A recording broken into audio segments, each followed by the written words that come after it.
DD किसान, बदलते भारत की शान।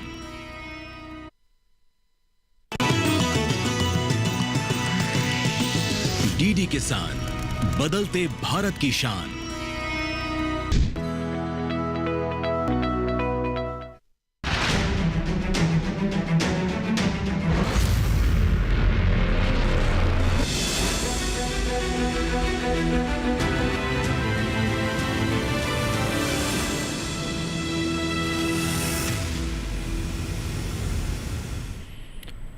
नमस्कार, आप सभी का स्वागत है। आप देख रहे हैं दूरदर्शन किसान और कार्यक्रम का नाम है हेलो किसान। जी हाँ दोस्तों, एक बार फिर से हमारी किसानों की समस्या का समाधान करने हम आ चुके हैं कार्यक्रम हेलो किसान लेकर।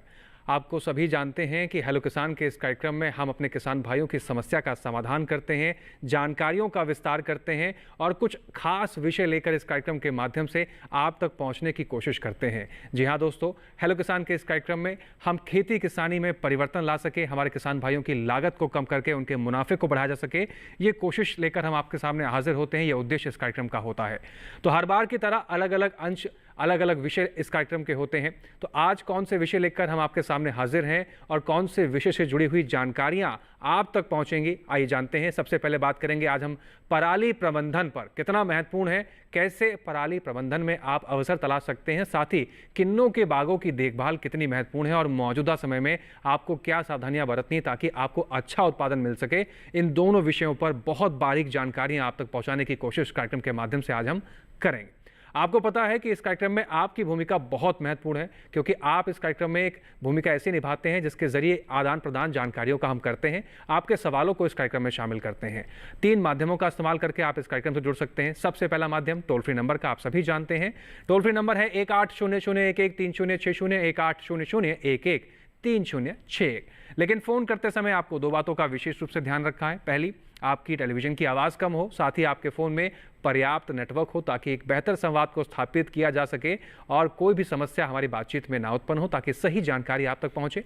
साथ ही आप हमें व्हाट्सएप के जरिए भी अपने सवाल पहुंचा सकते हैं। आप व्हाट्सएप नंबर नोट कर लीजिए 8800520717।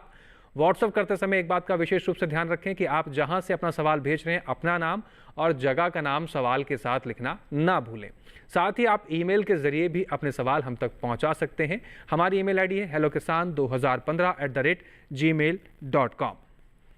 तो इन 3 माध्यमों का इस्तेमाल कीजिए। इन दोनों विषय से जुड़े आपके कोई भी सवाल हैं तो बेझिझक इस कार्यक्रम से जुड़िए और अपनी समस्या का समाधान पाइए कार्यक्रम हेलो किसान के जरिए। अब वक्त हो गया उन लोगों से मिलने का जो इस कार्यक्रम की आन बान शान है और आप करते हैं आपकी समस्या का समाधान। तो आइए मिलते हैं सबसे पहले डॉक्टर दिनेश कुमार जी से। सर, आपका बहुत स्वागत है। आप हैं प्रधान वैज्ञानिक, सस्य विज्ञान संभाग, IRI पूसा, नई दिल्ली से। आपका बहुत स्वागत है सर इस कार्यक्रम में। साथ ही हमारे साथ राजू लाल भारद्वाज जी हैं। सर, आपका भी बहुत स्वागत है। आप प्रोफेसर हैं, कृषि महाविद्यालय बाड़मेर, राजस्थान से। आपका भी इस कार्यक्रम में बहुत स्वागत है। चर्चा की शुरुआत करते हैं सबसे पहले डॉक्टर दिनेश कुमार जी से। डॉक्टर दिनेश जी, पराली की जब हम बात करते हैं तो सबका ध्यान सिर्फ एक विचार पर जाता है और सबकी एक मनोस्थिति बनी हुई है कि पराली किसान भाई जलाते हैं और प्रदूषण होता है। तो सबसे पहले इस मिथ्या को मैं आपसे जानना चाहूँगा कि ये मिथ्या है, और सबसे पहला ख्याल यही क्यों आता है कि पराली जलाने से प्रदूषण होता है? क्या किसान भाई पराली को इसलिए सिर्फ ना जलाएं कि प्रदूषण कम होता है, या पराली ना जलाने के और भी कई अवसर या कोई फायदे इसमें हो सकते हैं? जी बिल्कुल, किसी भी दृष्टिकोण से पराली का जलाना ठीक नहीं है, चाहे हम आर्थिक दृष्टिकोण देखें या भूमि की उर्वरता को देखें, उसके स्वास्थ्य को देखें या पर्यावरण को देखें। निश्चित तौर पे पराली जलाने से प्रदूषण होता है और लोगों का स्वास्थ्य प्रभावित होता है और कई प्रकार की समस्याएं इंसानों में आ जाती हैं। एक तो ये समस्या, दूसरी तरफ ये एक बहुमूल्य संसाधन है। इसके अंदर बहुत सारे पोषक तत्व मौजूद हैं, उपस्थित हैं। इसके अनेक वैकल्पिक प्रयोग हैं जो किए जा सकते हैं। सबसे आसान तरीका है कि जब हम धान उगाते हैं या कोई भी फसल उगाते हैं तो वो मिट्टी के अंदर से पोषक तत्वों को लेता है, साथ ही साथ प्रकाश संश्लेषण करके वो कार्बन डाइऑक्साइड को फिक्स करता है। यानी ये जो पराली है ये पोषक तत्वों से भरपूर होती है। इसमें carbon, hydrogen, oxygen, nitrogen, phosphorus, potash, तमाम तरह के तत्व होते हैं। अगर हम जलाते हैं तो इन तत्वों का नुकसान होता है, जो अगर हमारी मिट्टी में मिला दिए गए होते तो इसकी उर्वरता काफ़ी हद तक हम बढ़ा सकते हैं, उत्पादन बढ़ा सकते हैं और मिट्टी की गुणवत्ता को बढ़ाया जा सकता है। कुल मिला के पराली जलाने से नुकसान ही नुकसान है, कोई फ़ायदा नहीं है। इसके जो वैकल्पिक उपयोग हैं उनको हमें अपनाना चाहिए। बिल्कुल। और मौजूदा समय में किसान भाई इस चीज़ के लिए जागरूक भी हो रहे हैं। हमारी सरकार की तमाम व्यवस्थाएं भी हैं, तमाम क्षेत्रों में लोगों तक ये जानकारियां पहुंचाई जा रही हैं, व्यवस्थाओं का विस्तार किया जा रहा है। लेकिन और क्या कुछ इसमें खास हो सकता है? कैसे इन तमाम व्यवस्थाओं का आप लाभ ले सकते हैं? डॉक्टर दिनेश जी से आज भरपूर फायदा लेंगे और तमाम जानकारी उनसे जानेंगे। आप भी इस मौके का फायदा उठाइए और इस विषय से जुड़े कोई भी सवाल आपके मन में है तो आप सीधा कार्यक्रम से जुड़ सकते हैं। लेकिन चर्चा को आगे बढ़ाएं उससे पहले इस विषय से जुड़ी हुई खास रिपोर्ट पर भी आइए नजर डाल लेते हैं।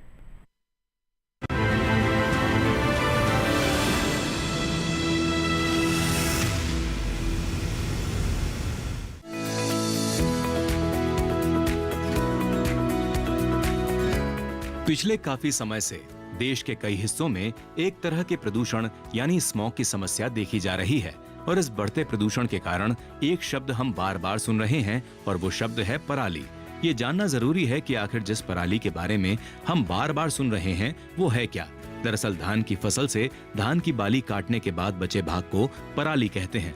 किसान धान की फसल पकने के बाद फसल का ऊपरी हिस्सा काट लेते हैं क्योंकि वही काम का होता है, बाकी हिस्सा किसान के लिए किसी काम का नहीं होता क्योंकि अगली फसल बोने के लिए खेत खाली करने होते हैं। ऐसे में किसान फसल के बाकी हिस्से को यानी सूखी पराली को आग लगा देते हैं जो वायु प्रदूषण का कारण बनता है।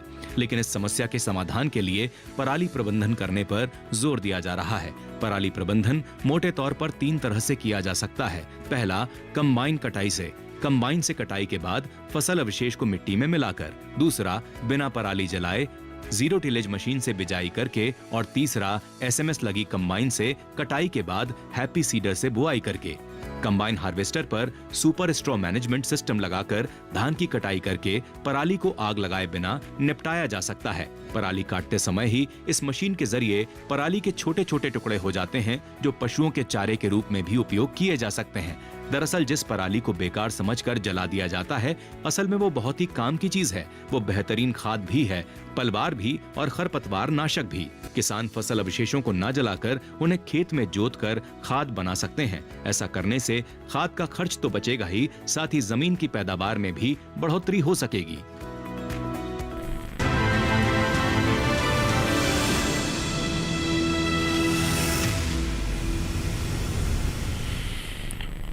तो इस रिपोर्ट के जरिए हमने समझने की कोशिश की कैसे पराली आपकी मिट्टी की गुणवत्ता को बेहतर कर सकता है और कैसे पराली आपके लिए एक अन्य आय का साधन बन सकता है। इसको और विस्तार से समझेंगे, बारीक से समझेंगे, लेकिन उससे पहले दूसरे विषय की ओर रुख कर लेते हैं।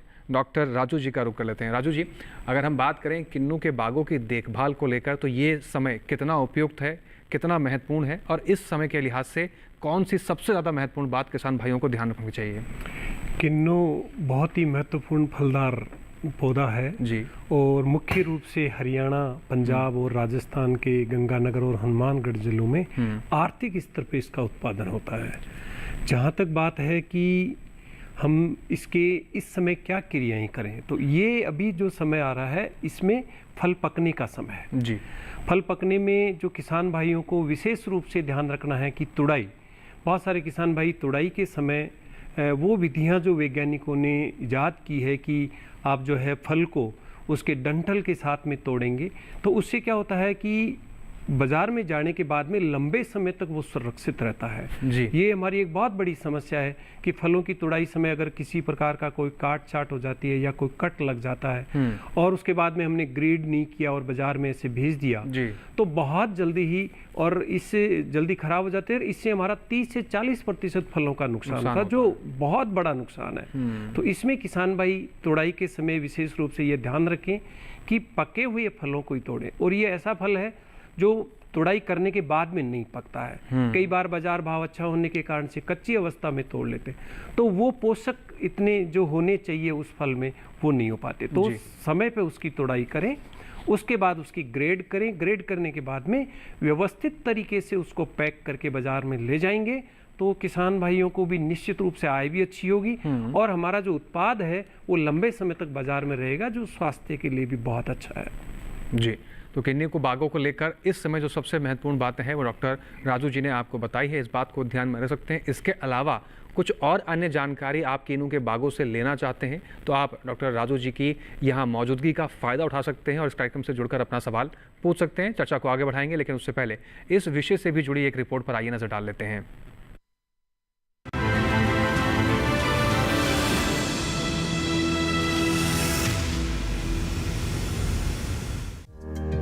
किन्नू नींबू वर्गीय प्रजाति के फलों में आता है। दरअसल किन्नू नींबू वर्गीय किस्मों के फलों की संकर फसल है जो कि मानव निर्मित है। इसके फल सुनहरे संतरी रंग के होते हैं। किन्नू में विटामिन सी भरपूर मात्रा में पाया जाता है। खेती की बात करें तो वैसे इसकी खेती देश के कई हिस्सों में की जाती है, लेकिन पंजाब और उसके आसपास के इलाकों और राजस्थान के गंगानगर और हनुमानगढ़ में इसकी खेती बड़े पैमाने पर की जाती है। बता दें कि किन्नू एक बहुवर्षीय फसल है, इसलिए इसके बागों की देखभाल पूरे साल ही करनी चाहिए।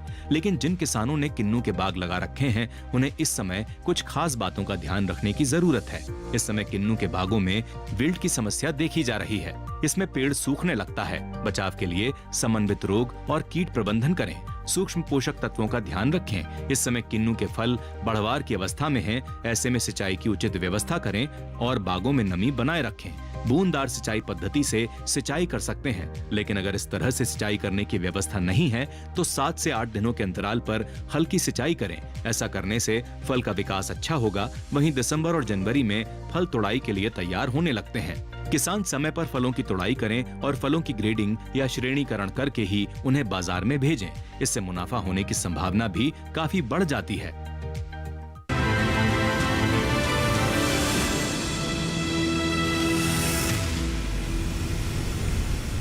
तो किन्नू के बागों की देखभाल आप कैसे कर सकते हैं और किन बातों का आपको विशेष रूप से ध्यान रखना है मौजूदा समय के हालातों के हिसाब से, इसको इस रिपोर्ट के जरिए समझने की कोशिश की है। चर्चा को आगे बढ़ाते हैं। डॉक्टर दिनेश कुमार जी का एक बार फिर से रुख करते हैं। डॉक्टर दिनेश जी, हमने पराली प्रबंधन को लेकर तमाम पहले भी प्रोग्राम किए हैं और अभी भी हम प्रोग्राम कर रहे हैं और किसानों को जागरूक करने की कोशिश कर रहे हैं। सरकार की तमाम व्यवस्थाएं हैं, लेकिन आपको क्या लगता है कहाँ कमी रह जाती है? जहाँ सरकार हर साल इतने प्रयास करती है, किसान भाइयों को जागरूक करती है, कमी कहाँ रह जाती है? कौन से गैप को हम ब्रिज नहीं कर पा रहे हैं जिसकी वजह से समस्याएं निकल कर सामने आती हैं, और क्या कदम उठाने चाहिए जिससे किसान भाइयों तक ये सही जानकारी पहुँचे? जी बिल्कुल, किसान भाइयों को लगातार इसके बारे में बताया जाता है, इसका बेहतर प्रबंधन कैसे किया जाए। आजकल हर तरफ से देखा जा रहा है, किसान भाइयों को सलाह दी जा रही है कि फसल का विविधीकरण करें। जरूरी नहीं कि हर साल आप धान ही उगाएं खास क्षेत्र में। विविधीकरण करने के भी बहुत सारे फायदे मिलते हैं। साथ ही साथ किस्में ऐसी ली जाएं जो लंबी अवधि की ना हो। मध्यम अवधि की किस्में अगर आप लेते हैं या अगेती किस्में लेते हैं, कम समय में पकने वाली, हमारे बासमती की बहुत सारी किस्में ऐसी आ गई हैं जो 120-125 दिन में पक जाती हैं। इस तरह की किस्में अगर लेते हैं, इनका भूसा का भी उत्पादन कम होता है और फिर आपके गेहूं के बुआई में देरी नहीं होगी। साथ ही साथ सरकार की तरफ से बहुत अच्छी अच्छी मशीनें दी जा रही हैं, छूट पे मशीनें दी जा रही हैं और स्टेट गवर्नमेंट भी पूरी इस प्लान को एग्जीक्यूट कर रही है जिससे कि मशीनें पहुँचें। लेकिन फिर भी सब किसानों तक मशीनें नहीं पहुँच पाती किसी कारणवश, या तो उनकी उपलब्धता नहीं है उन किसानों के पास, या वो महंगी मिल रही है, या कोई भी कारण हो, लेकिन हर किसान को मशीन नहीं मिल पा रही, जिसकी वजह से उसका जो स्टॉक का प्रबंधन है उसमें किसानों को दिक्कत आ जाती है। जी डॉक्टर दिनेश जी, क्या इन मशीनों की जो पहुंच है वो थोड़ा महंगा होता है, कॉस्ट इफेक्टिव है, इसलिए किसान भाई अप्रोच नहीं कर पाते, या फिर बात करें कि किसान भाइयों के पास मशीनें तो हैं लेकिन उनकी जानकारी नहीं है? और इसमें जब हम चर्चा करते हैं तो कस्टम हायरिंग सेंटर को लेकर एक वाकया जिक्र आता है। कस्टम हायरिंग सेंटर का क्या रोल है और क्या ये हमारे देश के तमाम राज्यों में स्थापित हो चुका है? क्या किसान भाई इसका भी लाभ लेकर पराली प्रबंधन कर सकते हैं? वो एक बहुत ही अच्छा विकल्प है कस्टम हायरिंग सेंटर का।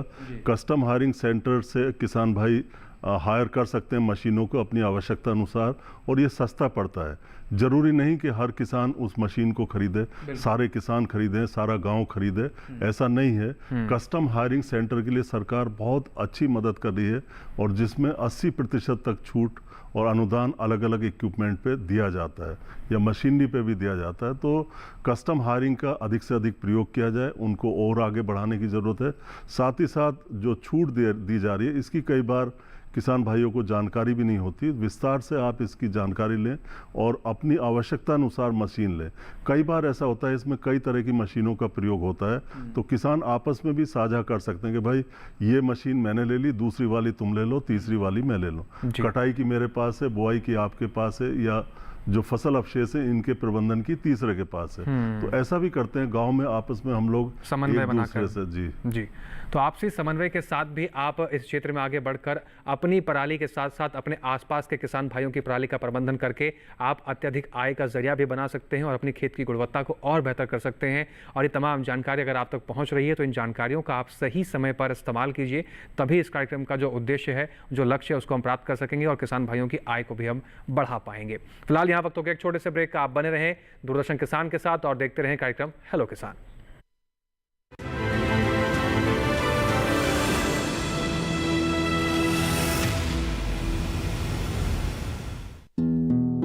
हर साल फसल कटाई के बाद पराली जलाना कई तरह के प्रदूषण और स्वास्थ्य समस्याओं को जन्म देता है। पराली जलाने से पर्यावरण में carbon dioxide, carbon monoxide, nitrogen oxide, sulphur dioxide और मीथेन की अधिकता हो जाती है, जिससे लोगों को आंखों में जलन, सांस लेने में दिक्कत, खुजली और एलर्जी जैसी समस्याएं बढ़ जाती हैं। ऐसे मौसम में अस्थमा के मरीजों को ज्यादा समस्या होती है। पराली जलाने से मिट्टी को उपजाऊ बनाने वाले किसान के मित्र कीट भी मर जाते हैं, जिससे मिट्टी की उर्वरक क्षमता को बहुत ही क्षति पहुंचती है। किसान भाई सरकार द्वारा दी जा रही पराली प्रबंधन योजनाओं का लाभ उठाएं।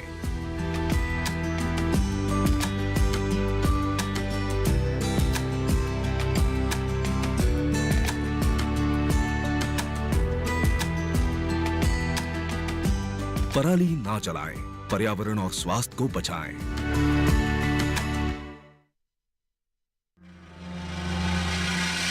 हर साल लाखों एकड़ खेतों में पराली जला दी जाती है, जिससे प्रदूषण बढ़ता है। इतना ही नहीं, खेतों में 3-4 बार पराली जलाने से खेत बंजर भी होने लगते हैं। अगली फसल की तैयारी के लिए क्या यही अंतिम विकल्प है? नहीं, पराली प्रबंधन के पर्यावरणीय विकल्प भी हैं। स्ट्रॉ बेलर मशीन का प्रयोग। स्ट्रॉ बेलर मशीन पराली को गट्ठर में बदल सकता है। पराली से जैविक खाद बनाई जाती है, जो खेतों की मिट्टी की उर्वरक क्षमता को बढ़ाती है। पराली को मशीनों द्वारा मिट्टी में दबाना, इसके लिए सुपर सीडर जैसी मशीनों का उपयोग किया जाता है। सरकार किसानों को पराली उपकरणों पर 50% तक की सब्सिडी देती है। किसान भाई पराली प्रबंधन की योजनाओं का लाभ उठाएं, पर्यावरण को बचाएं।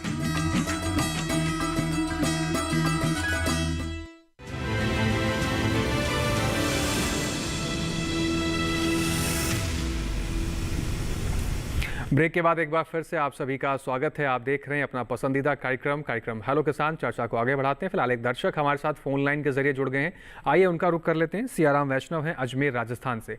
सियाराम जी, आपका बहुत स्वागत है इस कार्यक्रम में, अपना सवाल पूछिए। हेलो जी सियाराम जी, सवाल पूछिए अपना। राम राम साहब। राम राम जी। जी, हमारे यहाँ अजमेर जिले में किन्नू की खेती हो सकती है क्या? जी सियाराम जी, आपके सवाल को शामिल करते हैं, डॉक्टर राजू जी का रुख करते हैं। डॉक्टर राजू जी, दर्शक हमारे अजमेर में किन्नू की खेती करना चाहते हैं, क्या संभव है? क्या पर्यावरण, वहाँ का जलवायु, सब कुछ उनका समर्थन करेगा? सियाराम जी, आपने बहुत ही अच्छी बात पूछी है। बगीचा लगाने से पहले आप वैज्ञानिक से संवाद करना चाहते हैं कि क्या यहाँ किन्नू लग जाएगा। अजमेर ज़िले में किन्नू लगने की पूरी संभावना है। आराम से वहाँ किन्नू की खेती की जा सकती है, क्योंकि अभी वर्तमान में अपने चित्तौड़ ज़िले में किन्नू की खेती किसान भाई करना शुरू करते हैं। 2-3 बातों का आप मेरा ध्यान रखिए, और अगर वो बातें आपके खेत पे लागू होती है तो आप किन्नू को बगीचा लगा सकते हैं। पहली चीज़, आपका खेत जो है गहराई तक कोई कठोर परत नहीं होनी चाहिए। जैसे वहाँ पे कई जगह अजमेर में ऐसी जगह है जहाँ पे नीचे कैल्शियम कार्बोनेट, जिसको आप लोग जो है मड्डा बोलते हैं, वो करीबन 10 फीट तक नहीं होना चाहिए जी। एक बार आप अपनी मिट्टी की जांच जरूर करवाएं। वो मिट्टी की जांच की रिपोर्ट्स की जो पीएच मान आएगा वो 7.5 और 7.5 से आसपास ही होना चाहिए, क्योंकि ये जो नींबू वर्गीय जो पौधे हैं वो पीएच को लेकर के बहुत ही सेंसिटिव और संवेदनशील है। इसके साथ साथ में एक बार पानी की जांच भी कराएं। आपके कुएं के पानी का ईसी जो है वो 1 और 1.5 के बीच में होना चाहिए। अगर ऐसी स्थिति है तो तो आप जो है आपके वहाँ पे किन्नू की खेती कर सकते हैं। और उसके बावजूद भी एक चीज़ आप और ध्यान रखना है कि पहली बार में बहुत बड़े स्तर पे आप नहीं जाएं, क्योंकि हम ये देखें कि गंगानगर और हनुमानगढ़ और पंजाब और हरियाणा की जो जलवायु स्थिति है, वहाँ जो गुणवत्ता युक्त फल बनता है वो आपके वहाँ नहीं बनेगा, पर निश्चित रूप से उत्पादन आपको मिलेगा और फल बेचने योग्य में भी मिलेंगे, क्योंकि यहाँ आसपास में कुछ किसान भाइयों ने ये लगाए हैं और वो सफल रहे हैं।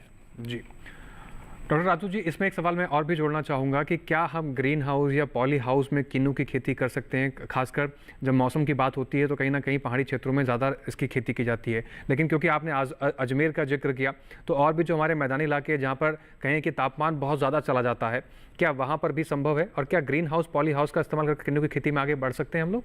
मैं इस मामले में आपको ये कहना चाहता हूँ कि ग्रीन हाउस और पॉली हाउस अपने आप में किसानों के लिए बहुत आर्थिक भार देने वाली क्रिया है, और ऐसे में हम वो चीज़ें उत्पादित करें वहाँ पे जिनसे हमें बहुत ज़्यादा लाभ मिलता हो, जिनकी उत्पादन क्षमता बहुत ज़्यादा हो।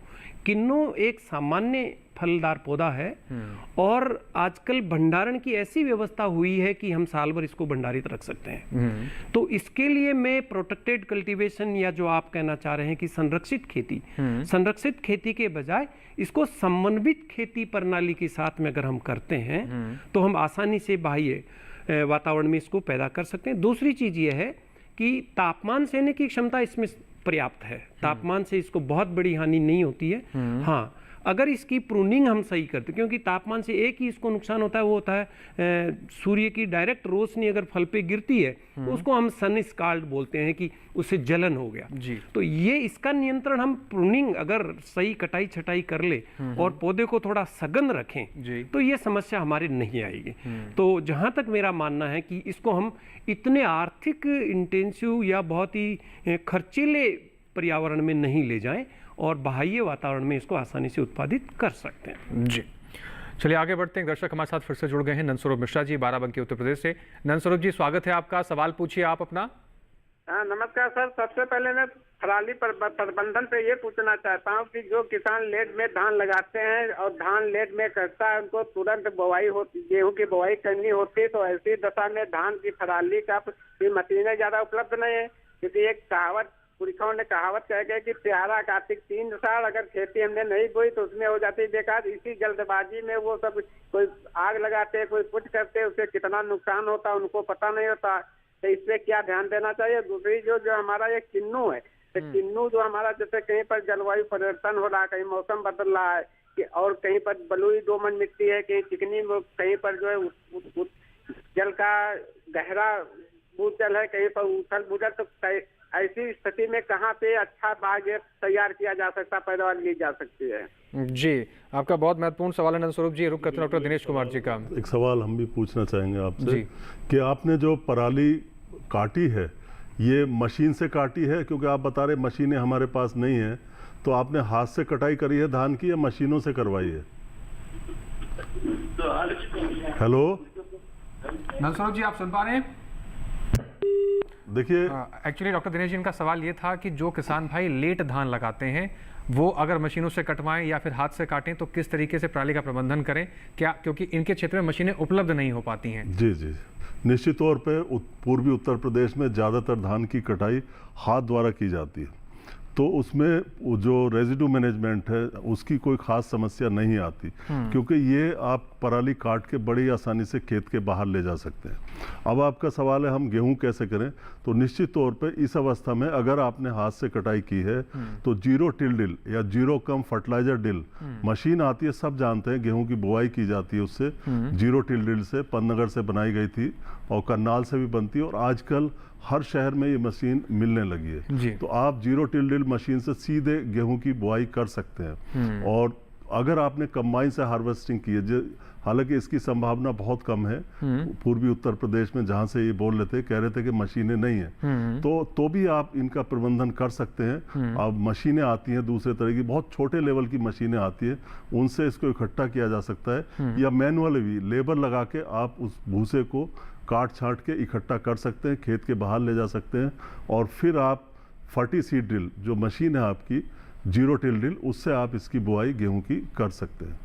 जी, तो आप इस तरीके से अपनी पराली का प्रबंधन कर सकते हैं। और जिस तरीके से हमारे जो दर्शक थे नंदस्वरूप मिश्रा जी, अगर इसी तरीके की समस्या का सामना आप भी कर रहे हैं तो इस प्रकार से समस्या से निपटारा कर सकते हैं। चर्चा को आगे बढ़ाएंगे और दर्शकों के सवाल को शामिल करेंगे, लेकिन उससे पहले यहाँ वक्त हो गया एक और छोटे से ब्रेक का। आप बने रहें, देखते रहें कार्यक्रम हेलो किसान।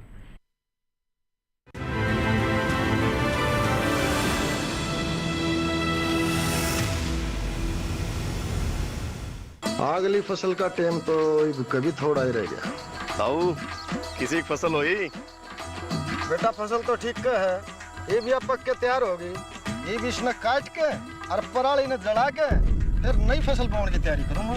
पराली जड़ा के? हाँ ताऊ तो पर्यावरण तो खराब करेगा, गेली हमारी सेहत भी खराब करेगा।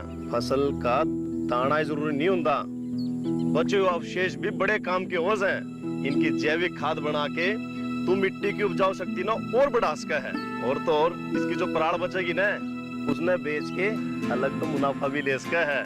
हाँ, इस पराली से इको फ्रेंडली पेपर और थर्मोकोल बनाया जाता है। पराली का उपयोग जैव ईंधन और हस्तशिल्प बनाने में भी किया जाता है। इसका उपयोग मशरूम की खेती, डिस्पोजेबल प्लेट्स और कटलरी बनाने में भी होता है। पराली समस्या नहीं, संसाधन है। किसान भाई पराली ना जलाएं, पराली से अपनी आय बढ़ाएं। हर साल फसल कटाई के बाद पराली जलाना कई तरह के प्रदूषण और स्वास्थ्य समस्याओं को जन्म देता है। पराली जलाने से पर्यावरण में carbon dioxide, carbon monoxide, nitrogen oxide, sulphur dioxide और मीथेन की अधिकता हो जाती है, जिससे लोगों को आंखों में जलन, सांस लेने में दिक्कत, खुजली और एलर्जी जैसी समस्याएं बढ़ जाती हैं। ऐसे मौसम में अस्थमा के मरीजों को ज्यादा समस्या होती है। पराली जलाने से मिट्टी को उपजाऊ बनाने वाले किसान के मित्र कीट भी मर जाते हैं, जिससे मिट्टी की उर्वरक क्षमता को बहुत ही क्षति पहुंचती है। किसान भाई सरकार द्वारा दी जा रही पराली प्रबंधन योजनाओं का लाभ उठाएं।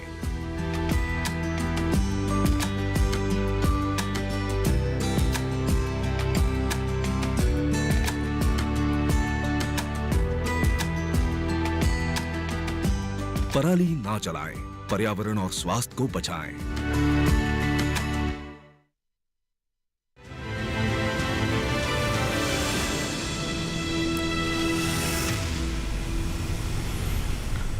ब्रेक के बाद एक बार फिर से आप सभी का स्वागत है। आप देख रहे हैं कार्यक्रम हेलो किसान। हमारे दर्शक थे, उन्होंने एक सवाल किया था, लेकिन उससे पहले एक दर्शक और जुड़ गए हैं, उनका भी सवाल ले लेते हैं। कन्हैया लाल प्रजापति हैं उज्जैन मध्य प्रदेश से। कन्हैया जी, आपका स्वागत है, अपना सवाल पूछिए। कन्हैया जी, आप हमें सुन पा रहे हैं तो अपना सवाल पूछें। नमस्कार। नमस्कार जी। मैं ग्राम बालोदा लखा जिला उज्जैन से बोल रहा हूँ, कन्हैया लाल प्रजापति जी, अपना सवाल पूछिए। हाँ जी, वो पराली मतलब का वो इकट्ठी करके इसका खाद कैसे बनाया जाता है, कृपया हमें मतलब इसे विस्तार पूर्वक समझाइए। जी, आपकी समस्या का समाधान करते हैं और आपको खाद बनाने की जानकारी चाहिए। डॉक्टर दिनेश जी। जी देखिए, पराली का एक बहुत अच्छा उपयोग है, वो है आप इसकी कंपोस्टिंग कर सकते हैं, कंपोस्ट खाद बना सकते हैं। जिन किसान भाइयों के पास जानवर हैं वो सीधे सीधे, अब जाड़ों के दिन आ रहे हैं, जैसे सीधे सीधे जानवरों के नीचे बिछाली के रूप में धान की पराली को आप बिछा सकते हैं, बिछावन के रूप में। इस पराली में क्या होगा कि गाय या भैंस या जो भी आपके जानवर हैं उनका पेशाब एब्जॉर्ब होगा, वो शोषित होगा उसमें, साथ ही साथ गोबर भी मिक्स हो जाएगा। इस सारे मिश्रण को आप तीसरे दिन दूसरे दिन बदलते रहें। बदल के जो आपने गड्ढे बनाए हैं, गड्ढे आपको बनाने पड़ेंगे, थोड़ा ऊंचे स्थान पर आप गड्ढे बनाएं।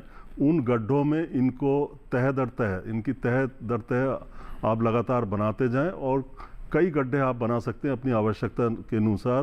तो गोबर जो हमारा है और जो मूत्र है उसके साथ इसको मिला के आप खाद तैयार कर सकते हैं। हाँ, थोड़ा समय इसमें ज़्यादा लगता है, इसमें करीब आपको 180 दिन 5-6 महीने का टाइम लगेगा इनको गलने सड़ने में, तो आप इंतज़ार कर सकते हैं और अगली फसल में इस कंपोस्ट का आप प्रयोग कर सकते हैं। अगर और जल्दी गलाना सड़ाना है तो इसके लिए टीके आते हैं, डिकम्पोज़र आते हैं, कुछ फंगस के टीके आते हैं, जिनका प्रयोग आप जानकारी लेके कर सकते हैं। उससे ये जो गलाव है, गलना सड़ना है इस धान की पराली का, वो थोड़ा जल्दी हो जाता है। यही एक आसान तरीका है जो आप इस्तेमाल अपना कर सकते सकते हैं। जी कन्हैया जी, तो आप इस तरीके से जैविक खाद भी बना सकते हैं और जिस तरीके से डॉक्टर दिनेश कुमार जी ने बताया, आप इस प्रक्रिया को अपनाइए और आप देखेंगे कि आपकी पराली का समाधान आसानी से हो जाएगा। रुक करते हैं डॉक्टर राजू जी का। डॉक्टर राजू जी, हमारे दर्शक थे जो नंदस्वरूप मिश्रा जी, उनका सवाल था कि जिस तरीके से पर्यावरण की परिस्थितियाँ बदल रही हैं, चुनौतियाँ बढ़ती जा रही है, चैलेंजेस बढ़ते जा रहे हैं, ऐसे दौर में एक सवाल उसमें उन्होंने ये भी ऐड किया कि मिट्टी की कितनी बड़ी गुणवत्ता और कितनी बड़ी भूमिका होती है किन्नू के बाग को स्थापित करने में, और साथ ही जो ये पर्यावरण परिस्थितियाँ हैं जो चुनौती बनकर निकलकर सामने आ रही हैं, इन सभी चीज़ों से निपटारा करते हुए कैसे एक अच्छा बाग स्थापित किया जा सकता है। नंद किशोर जी ने बहुत ही अच्छा सवाल किया है कि पर्यावरणीय परिस्थितियां बदल रही हैं, और नंद किशोर जी मैं आपको सही जवाब देना चाहूँगा कि पर्यावरणीय परिस्थितियों को बदलने से रोकने का सबसे महत्वपूर्ण जो इलाज है वो है उद्यानीय फसलों को हम ज़्यादा से ज़्यादा लगाएं जी, बगीचे ज़्यादा से ज़्यादा लगाएं। वही एक ऐसी विधि है जिससे हम पर्यावरण के परिवर्तन को रोक सकते हैं। बिल्कुल। अब जहाँ तक किन्नों के लिए आप बात करना चाहते हैं, किन्नों नींबू वर्गीय फल है और इसकी वाइड मतलब बहुत बड़ी जलवायु क्षेत्र में इसको हम पैदा कर सकते हैं। दूसरी चीज़ है कि जलवायु परिस्थितियों में, जैसे मैं आपको बात बताऊं कि सामान्य से मतलब नीचे तापमान नहीं जाए सर्दियों में, जैसे ऐसा कि पाले वाली स्थिति जहाँ पे नहीं आती हो, 4 डिग्री से ऊपर रहे, 10 डिग्री रहे तो बहुत अच्छा है। और सामान्यतः इसके लिए जो है 24-25 डिग्री का तापमान सर्दियों में, और गर्मियों में ये 35-40 डिग्री सेल्सियस तापमान वाली स्थिति तक आसानी से पनपता है, इसे कहीं कोई तकलीफ नहीं आती है। दूसरी इसके लिए एक अतिरिक्त आवश्यकता जो होती है वो है कि सर्दी काल में थोड़ी नमी होनी चाहिए वातावरण में। जब इसका फल लग रहा होता है, कई बार फल लगते समय अगर नमी की कमी है और तापमान ज़्यादा है तो फल बड़ा कठोर हो जाता है, या एक काय के विकार जिसको हम बोलते हैं कणिकाइन हो गया, अंदर से जूस नहीं निकलेगा। तो वो थोड़ा ध्यान रखें कि बहुत ज़्यादा तापमान जहाँ गर्मियों में रहता है और जहाँ पानी की कमी है, नमी की कमी है वातावरण में, वहाँ पे हम किन्नों को नहीं उगाते हैं। दूसरी चीज़ जो मिट्टी के बारे में आप पूछना चाहते हैं, मिट्टी की इसकी पहली शर्त यह है कि मिट्टी में कैल्शियम कार्बोनेट की मात्रा 5% से ज़्यादा नहीं होनी चाहिए, और जो चूना है मिट्टी में, जो चूना पाया जाता है उसकी मात्रा 10% से ज़्यादा नहीं होनी चाहिए। भूमि का जो pH मान है वो 7.5 होना चाहिए, और पानी का जो EC है वो 1 से 1.5 के बीच का होना चाहिए। और गहराई इसमें बहुत बड़ी महत्वपूर्ण कारक है कि मिट्टी गहरी होनी चाहिए।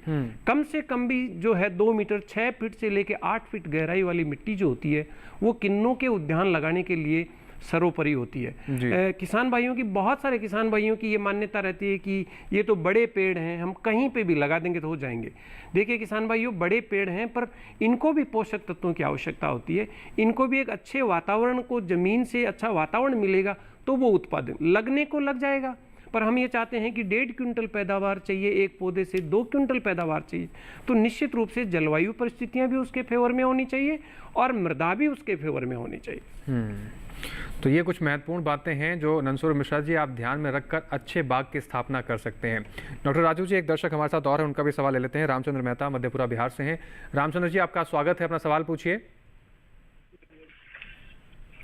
रामचंद्र जी, आप हमें सुन पा रहे हैं तो अपना सवाल पूछिए। जी अपना सवाल पूछें।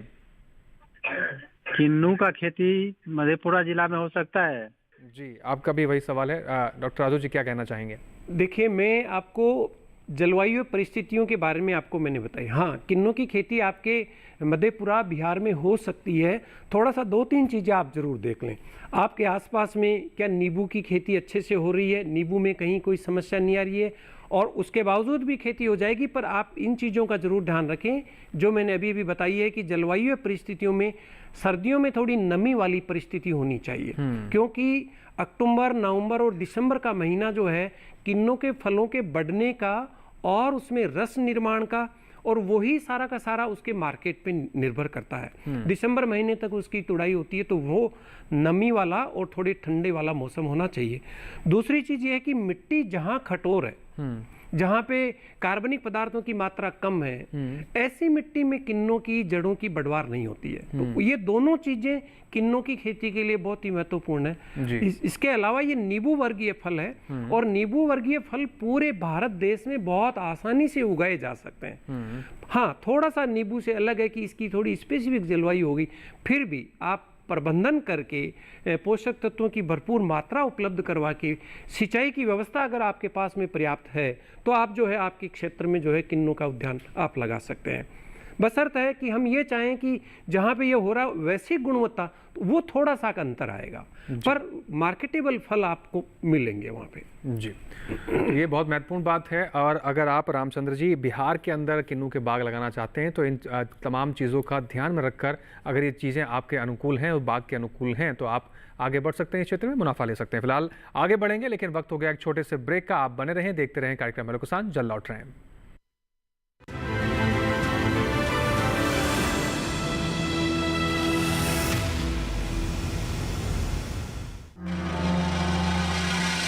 हर साल लाखों एकड़ खेतों में पराली जला दी जाती है, जिससे प्रदूषण बढ़ता है।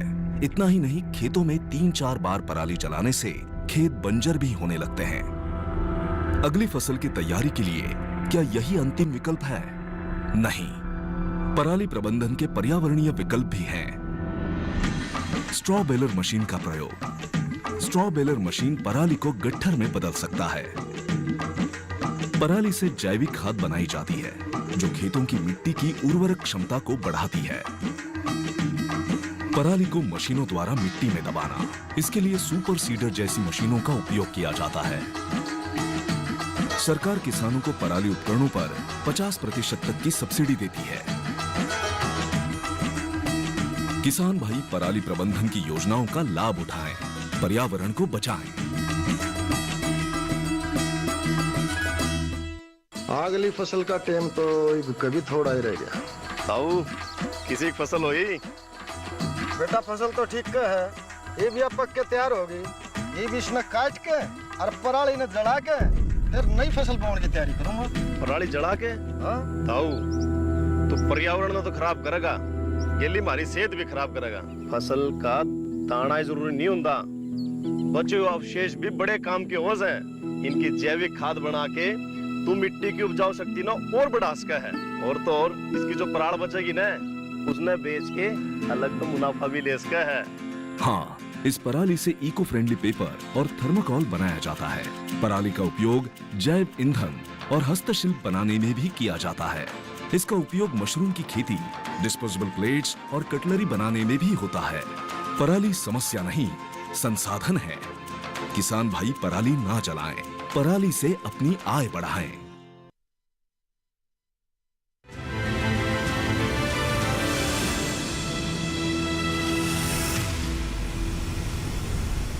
ब्रेक के बाद एक बार फिर से आप सभी का स्वागत है। आप देख रहे हैं अपना पसंदीदा कार्यक्रम हेलो किसान। चर्चा को आगे बढ़ाते हैं, एक बार फिर से डॉक्टर दिनेश जी का रुख करते हैं। डॉक्टर दिनेश जी, अगर हम बात करें अपने किसान भाइयों के पराली प्रबंधन को लेकर, हम किसान भाइयों को हर बार एक चीज़ के बारे में और जागरूक करते हैं कि आप फसल चक्र को अपनाइए और सह फसली को आप बढ़ावा दें, क्योंकि इससे आपकी जो लागत है वो भी कम होगी और आपका मुनाफा बढ़ेगा।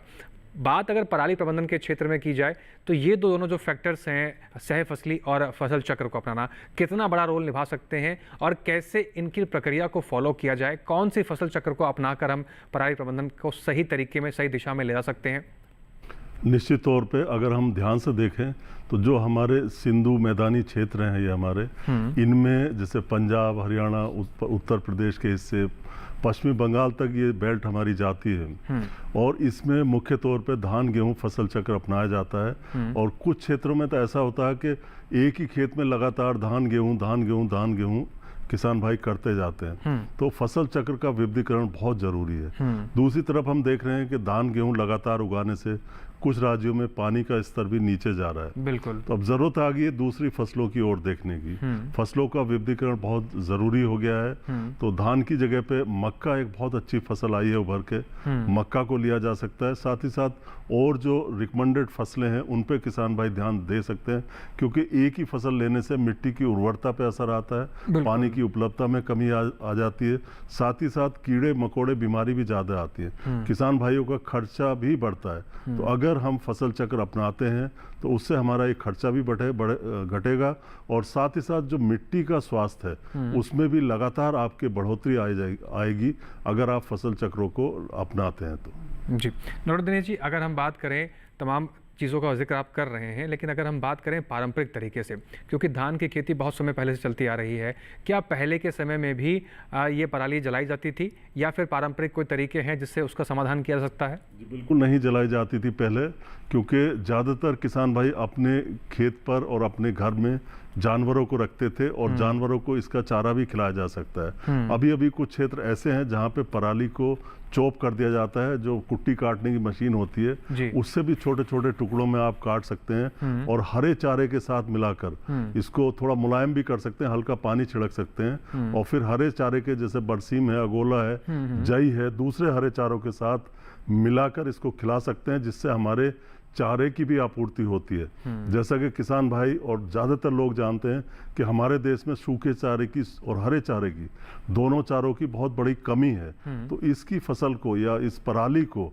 हम चारे के रूप में प्रयोग कर सकते हैं। सुनने में तो ऐसा भी आया है कि आजकल कहीं कहीं पे गेहूं के भी अवशेषों को जला दिया जाता है, जो कहीं से भी अच्छा नहीं है, उपयुक्त नहीं है। तो गेहूं का भूसा हो, धान का भूसा हो या किसी दलहनी फसल का भूसा, इनको हम जानवरों को बड़ी सुगमता से खिला सकते हैं और इनका मिश्रण हम बना सकते हैं हरे चारे के साथ। जी, तो प्रकृति के प्रति सबसे नज़दीक रहने वाले व्यक्ति हमारे किसान भाई होते हैं और सबसे पहले जिम्मेदारी हमारे किसान भाइयों के साथ साथ सबकी बनती है कि हम सभी पर्यावरण के प्रति अपनी जिम्मेदारी निभाएं और अपने पर्यावरण को सुरक्षित रखें, और किसान भाई इन तमाम जानकारियों का सही समय पर सही तरीके से लाभ उठाकर अपनी पराली का प्रबंधन करें। एक दर्शक है हमारे साथ, उनका रुख कर लेते हैं। फिलहाल नागेंद्र सिंह नेगी हैं, मंडी हिमाचल प्रदेश से, उनका सवाल ले लेते हैं। नागेंद्र जी, स्वागत है आपका, अपना सवाल पूछिए।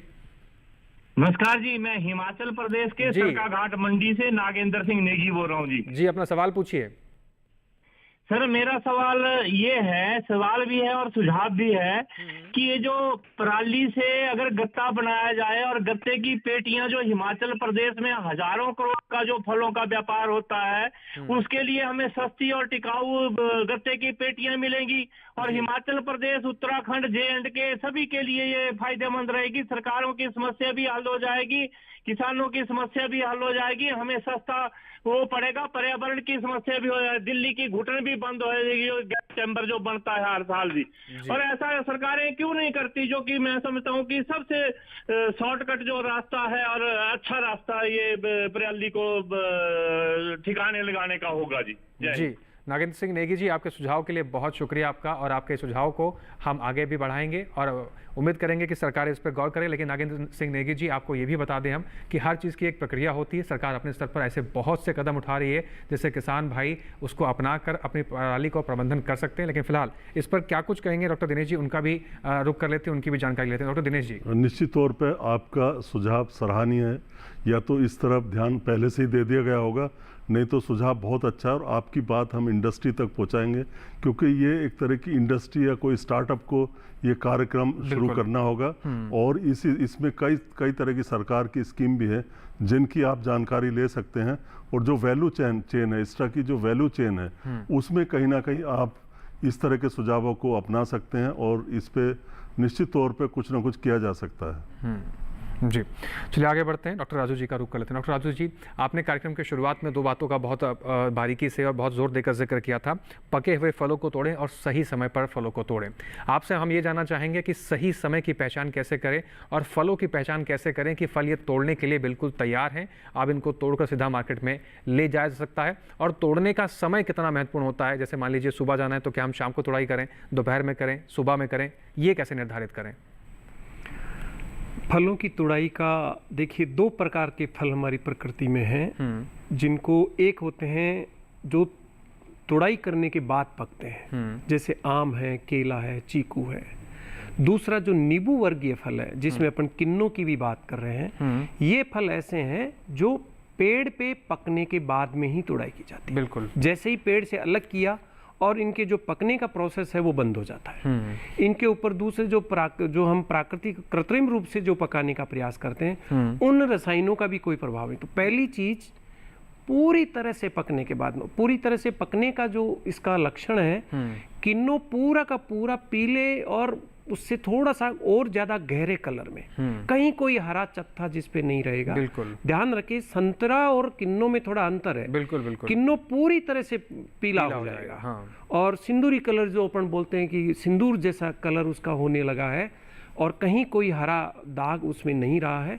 दूसरी चीज़, अगर हम थोड़ा सा हाथ से उसको हल्का सा अगर प्रेस करके देखें, दबा के देखें, तो वो बहुत ही सॉफ्ट हो गया। मतलब एक चीज़ और भी ध्यान रखें कि ज़्यादा नहीं हो जाए, क्योंकि जितना ज़्यादा होगा उतना ही फिर बाजार में जाने के बाद उसकी उम्र कम हो जाएगी जी। तो ये थोड़ा सा हल्का टाइटनेस रहे पर पूरा कलर उसका हो जाए। बिल्कुल। उसके बाद में आपने समय की, देखिए बहुत बड़ी बात है कि हम कौन से समय पे फल की तुड़ाई करें। बिल्कुल। क्योंकि फल जब खेत पे होता है तो उसको सूरज की और जमीन की ऊष्मा प्राप्त होती है, और जिस समय ज़्यादा ऊष्मा हो और उस समय फल तोड़ लें तो उसमें जो अंदर जो क्रियाएं होने वाली है उनकी मात्रा बढ़ जाएगी, उसकी श्वास की दर बढ़ जाएगी और वो जल्दी से जल्दी खराब हो जाएगा। तो हमें वो समय चुनाव करना चाहिए जिस समय वातावरण में तापमान कम से कम हो, चाहे तो सुबह जल्दी तोड़ लें और या फिर शाम को थोड़ा सा लेट 3-4 बजे तुड़ाई शुरू। बड़े बगीचे हैं तो दोनों टाइम पे भी हम तुड़ाई कर सकते हैं। दूसरी चीज़ एक और है, तुड़ाई करने के लिए हम इसमें स्केटियर्स और दूसरी कैंची का प्रयोग करें। कई बार देखा है कि किसान भाई डंडे से तोड़ रहा है या ऊंचा है तो उसको ऐसे ही नहीं, उसके लिए सीढ़ी और लेडल का प्रयोग करें, ऊपर तक जाएं और उसके तो तोड़ने के बाद में ऐसे मोड़ के तोड़ लेता है तो उसके जो अंदर जहां से जुड़ा हुआ है वहां पे एक घाव हो जाएगा। बिल्कुल। और घाव होते ही जैसे अपने कहीं शरीर पे घाव हो जाता है तो उसमें मवाद हो जाती है, वैसी की वैसी स्थिति किन्नों के साथ होती है। बिल्कुल। वो उस घाव से बाह्य वातावरण में जो भी सूक्ष्म जीव है वो उसमें प्रवेश कर जाएंगे, फिर वो फल को नुकसान पहुंचाएंगे। और वो फल को नुकसान, तो इसलिए उसको काटें। और काटने में अब एक और बात और है, कई बार लंबे लंबे इतने बड़े बड़े जो है कटे हुए उसके साथ आते हैं, एक पत्ती उसके साथ में होनी चाहिए और ऐसा कटें कि उसका जो नीचे जो दबा हुआ भाग है वो उसके बराबर आ जाए, ताकि उसको पेटी में भरते समय वो कटा हुआ भाग दूसरे के चुभना नहीं चाहिए। बिल्कुल। तो ये भी एक बहुत बड़ी बात है कि आप सही से उसको पेटी में पैक करके और उसके बाद में भेजें। जी राजू जी, बहुत महत्वपूर्ण बात है कि सही समय से पहचान करें और तुड़ाई करने की जो विधि है उसको भी सही तरीके से आप फॉलो करें। फिलहाल एक दर्शक है, उनका रुख कर लेते हैं। इंदर सिंह जी हैं उज्जैन मध्य प्रदेश से। इंदर जी स्वागत है आपका, अपना सवाल पूछिए। मैं महाकाल की नगरी उज्जैन गांव मताना कला से इंदर सिंह जादौन बोल रहा हूं जी। मेरा प्रश्न ये है कि कोई किसान बेलर खरीदना चाहे तो कितना अनुदान मिलेगा, कितने आसपास का ट्रैक्टर उसे चला सकेगा? जी आपका महत्वपूर्ण सवाल है। एक प्रश्न और है कि पराली के लिए कुछ ऐसा सॉल्यूशन निकाले कि उसका स्प्रे कर दे, खाद बन जाए।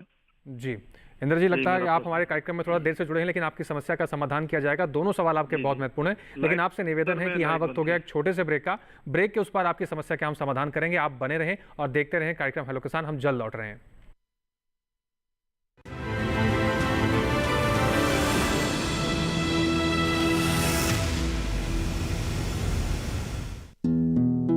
हर साल फसल कटाई के बाद पराली जलाना कई तरह के प्रदूषण और स्वास्थ्य समस्याओं को जन्म देता है। पराली जलाने से पर्यावरण में carbon dioxide, carbon monoxide, nitrogen oxide, sulphur dioxide और मीथेन की अधिकता हो जाती है, जिससे लोगों को आंखों में जलन, सांस लेने में दिक्कत, खुजली और एलर्जी जैसी समस्याएं बढ़ जाती हैं। ऐसे मौसम में अस्थमा के मरीजों को ज्यादा समस्या होती है। पराली जलाने से मिट्टी को उपजाऊ बनाने वाले किसान के मित्र कीट भी मर जाते हैं, जिससे मिट्टी की उर्वरक क्षमता को बहुत ही क्षति पहुंचती है। किसान भाई सरकार द्वारा दी जा रही पराली प्रबंधन योजनाओं का लाभ उठाएं।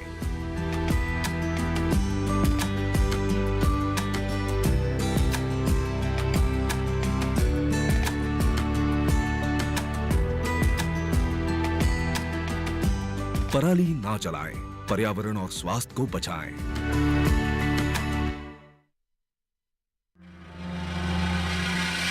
हर साल लाखों एकड़ खेतों में पराली जला दी जाती है, जिससे प्रदूषण बढ़ता है। इतना ही नहीं, खेतों में 3-4 बार पराली जलाने से खेत बंजर भी होने लगते हैं।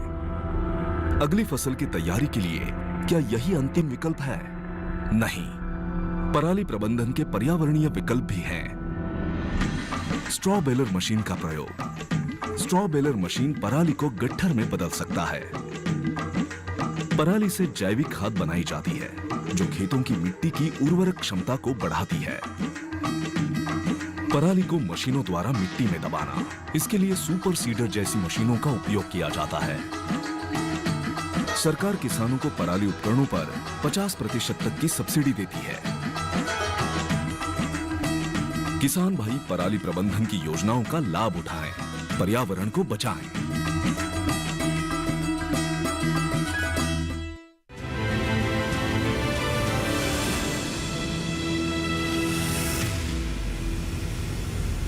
ब्रेक के बाद एक बार फिर से स्वागत है आपका। आप देख रहे हैं कार्यक्रम हेलो किसान। ब्रेक से पहले हमारे दर्शक थे इंद्र सिंह जी, उनका सवाल था कि वो उनको बेलर की आवश्यकता है, अगर वो बेलर लेना चाहें तो कौन से ट्रैक्टर में इसका इस्तेमाल कर सकते हैं, कहां से वो ले सकते हैं डॉक्टर दिनेश जी। साथ ही उनका दूसरा सवाल ये भी था कि कौन से ऐसे पेस्टिसाइड्स या ऐसे कौन से तत्व हैं जिनका इस्तेमाल कर वो पराली का खाद में परिवर्तन कर सकते हैं।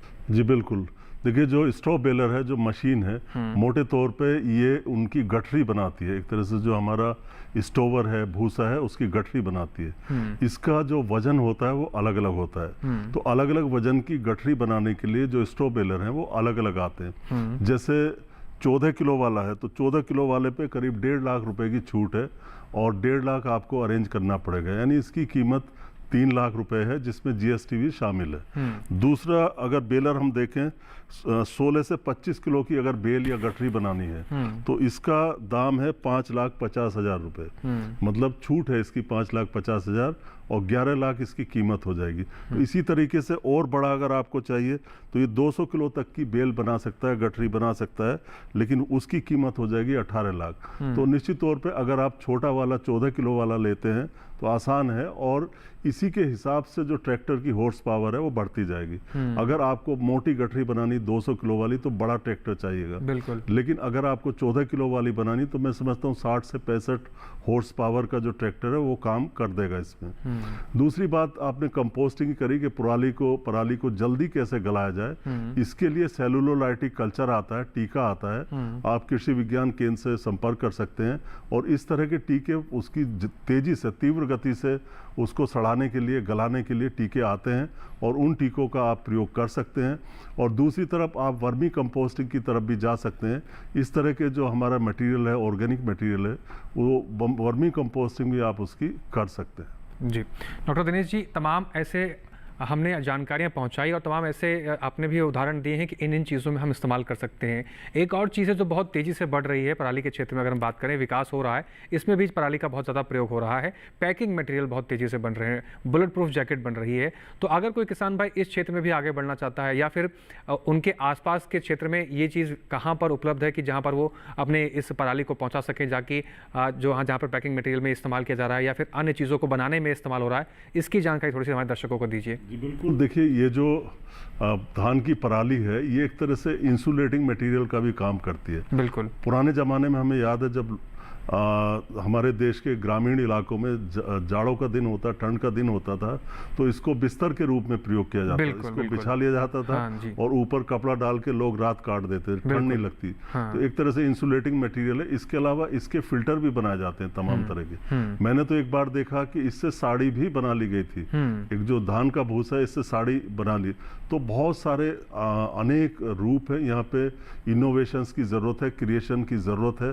साथ ही साथ जो हमारे युवा है, स्टार्टअप है, नए नए आइडिया ला सकते हैं। हालांकि वर्तमान में भी बहुत सारे इसके उपयोग हैं जिन पे काम चल रहा है, लोग काम कर रहे हैं, लेकिन और आगे बढ़ने के लिए हमें रुकना नहीं है। इसके दूसरे उपयोगों पे भी ध्यान देना है जो लाभकारी साबित हो सकते हैं। जी डॉक्टर राजू जी का रुख करते हैं, कार्यक्रम में आगे बढ़ते हैं। डॉक्टर राजू जी, अगर हम बात करें कृषि क्षेत्र में वैल्यू एडिशन को लेकर, तो ये सेक्टर भी बहुत तेज़ी से बढ़ रहा है, चाहे फूड प्रोसेसिंग हो, वैल्यू एडिशन हो। अगर हम किन्नू की खेती की बात करें, क्या इसमें फूड प्रोसेसिंग के जरिए कुछ संभावनाएं बनती हैं? क्या इसमें हम वैल्यू एडिशन करके कुछ उत्पाद बना सकते हैं? क्योंकि ये सेक्टर भी बहुत तेज़ी से बढ़ रहा है और जैसे डॉक्टर दिनेश जी ने स्टार्टअप का जिक्र किया, तो स्टार्टअप करके भी लोग फूड प्रोसेसिंग के क्षेत्र से जुड़ रहे हैं और वैल्यू एडिशन कर रहे हैं। किन्नू ऐसा फल है कि इसका हर भाग जो है उपयोग लिया जाता है। जहाँ तक आप वैल्यू एडिशन की बात कर रहे हैं, तो सबसे महत्वपूर्ण जो इसका उत्पाद बनता है, जो सबसे आसान है और स्टार्टअप भी बहुत आसानी से इस चीज़ को अपना सकते हैं, वो है इसका जूस निकालना। बिल्कुल, बहुत ही आसान तरीके से इसका जूस तैयार किया जा सकता है। जूस तैयार करते हैं तो फिर उसके दो अवशेष और बचते हैं हमारे पास में। एक तो बाहर का छिलका बचता है और एक इसका बीज बचता है।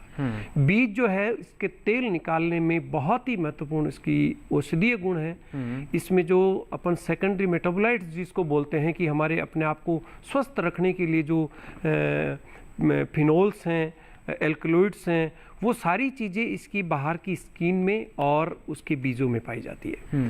तो आज के समय में भी, हमारे वर्तमान में भी किन्नों से प्राथमिक रूप से फ्रेश ईटिंग के बाद में दूसरे नंबर पे इसका जूस तैयार किया जाता है और उसकी जो छिलका है उसका पाउडर बना करके ये सौंदर्य वर्धक के साथ साथ में ये औषधीय गुणों से भी भरपूर है, इसका उसमें भी प्रयोग किया जाता है।